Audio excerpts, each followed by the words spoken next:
আসসালামু আলাইকুম প্রিয় শিক্ষার্থীবৃন্দ।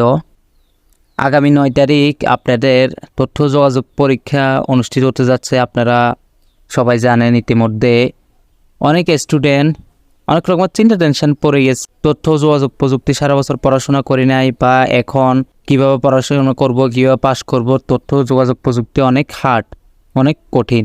আসলে না, বিষয়টা ঠিক আপনার ভুল ধারণা। তথ্য যোগাযোগ প্রযুক্তিতে প্লাস করা খুবই সহজ। কিভাবে একদিনে পরে আপনি পাস করবেন বা ভালো রেজাল্ট করবেন, সে ট্রিক্স আমি আজকে আপনাকে দিব। তাই ভিডিওটা স্কিপ না করে সম্পূর্ণ দেখবেন। আর ভিডিওতে যাওয়ার আগে যারা এখন আমার চ্যানেলে নতুন, অবশ্যই চ্যানেলটি সাবস্ক্রাইব করবেন এবং ফেসবুক পেজ থেকে দেখে থাকলে অবশ্যই ফলো করবেন।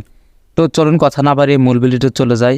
আপনারা দেখতে পাচ্ছেন আমার এখানে এখন দেখাচ্ছে কোভিড-19 2023 সালের এসএসসি পরীক্ষায় পুনর্বিন্যাসকৃত পাঠ্যসূচি, বিষয় তথ্য যোগাযোগ